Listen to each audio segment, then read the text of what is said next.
हाल के दिनों में कोरोना संक्रमितों की संख्या तो कम हो रही है, लेकिन पोस्ट कोविड के लक्षण जो हैं, उनकी बीमारियां जो हैं बढ़ते जा रही हैं। कई प्रकार के लक्षण देखने जा रहे हैं और इस वक्त बाबत हमारे साथ बात करने के लिए डॉक्टर प्रभात हैं। सर, कोरोना संक्रमितों की संख्या तो घट रही है, लेकिन पोस्ट कोविड जो लक्षण हैं, प्रॉब्लम जो हैं, वो बढ़ते जा रहे हैं। पोस्ट कोविड में दो तरह के पेशेंट्स हैं। एक तो जैसे पेशेंट जो जिनका लंग इन्वॉल्व हुआ था और एक दूसरे जो कि लंग नहीं इन्वॉल्व हुआ था। जिनका लंग इन्वॉल्व नहीं हुआ था उनमें माइनर्स कुछ सिम्टम्स आते हैं, जैसे कि हेडेक्स आता है आपका, और मसल पेन, खास के उनके पैर में मसल जो होते हैं उनका सेकेंड हाफ में काफ़ी पेन्स होते हैं।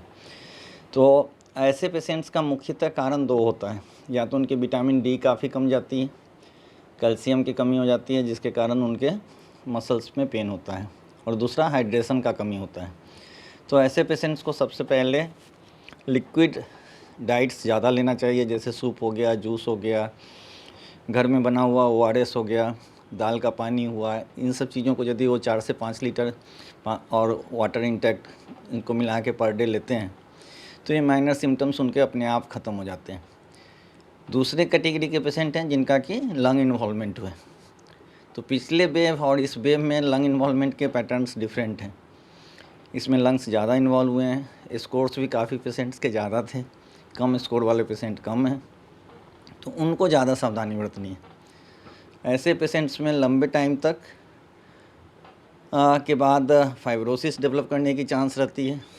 बहुत सारे लोग उसमें ऐसे पेशेंट्स होते हैं जो कि पूरे के पूरे अपने को फिट महसूस नहीं करते हैं। उनको लगता है कि उनके सांस लेने में कुछ ना कुछ कठिनाई बची हुई है। तो उनका फॉलोअप होना ज़्यादा इम्पोर्टेंट है, क्योंकि फाइब्रोसिस यदि डेवलप एक बार कर जाएगा पूरा का पूरा तो फिर वो इम्प्रूव नहीं करता है। तो उनको अपना किसी न किसी चेस्ट फिजिशियन से मिलना चाहिए, और फॉलोअप की दवाइयाँ 1.5-2 महीने तक खाना चाहिए। वो उनमें सबसे बड़ा समस्या होता है। इसके अलावा कुछ एक पेशेंट्स में कुछ अजीब तरह के इन्फेक्शंस, स्किन रैश और मसल पेन के अलावा GIT डिस्टर्बेंस बहुत रहता है, इरेगुलर हैबिट, बॉवल हैबिट। तो इन सब चीज़ और देखने को मिल रहा है कि कोरोना की जो ये संक्रमण जो इस बार जो सेकेंड वेव जो आई, डायबिटिक मरीजों की संख्या काफ़ी बढ़ गई है। डायबिटिक से लोग ज़्यादा परेशान रहने लगे। डायबिटिक पेशेंट जो हैं, जो पोस्ट कोविड हैं, उनके लिए क्या गाइडलाइन?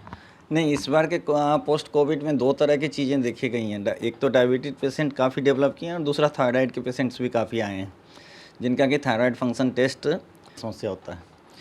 इसके अलावा कुछ एक पेशेंट्स में कुछ अजीब तरह के इन्फेक्शंस, स्किन रैश और मसल पेन के अलावा GIT डिस्टर्बेंस बहुत रहता है, irregular habit, bowel habit.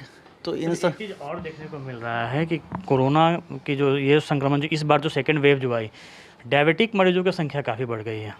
Diabetic से लोग ज़्यादा परेशान रहने लगे। डायबिटिक पेशेंट जो हैं, जो पोस्ट कोविड हैं, उनके लिए क्या गाइडलाइन? नहीं, इस बार के पोस्ट कोविड में दो तरह की चीज़ें देखी गई हैं। एक तो डायबिटिक पेशेंट काफ़ी डेवलप किए हैं, और दूसरा थायराइड के पेशेंट्स भी काफ़ी आए हैं जिनका कि थायराइड फंक्शन टेस्ट TSH और T3 T4 एबनॉर्मल्स आए हैं। ज़्यादातर के TSH हाई हो गए हैं, सो उनको थायरोक्सिन लेने की ज़रूरत पड़ी है। और डायबिटिक पेशेंट्स में भी जो पेशेंट्स बॉर्डर लाइन केसेस थे डायबिटिक, उनका भी ओवर डायबिटिक हो गए।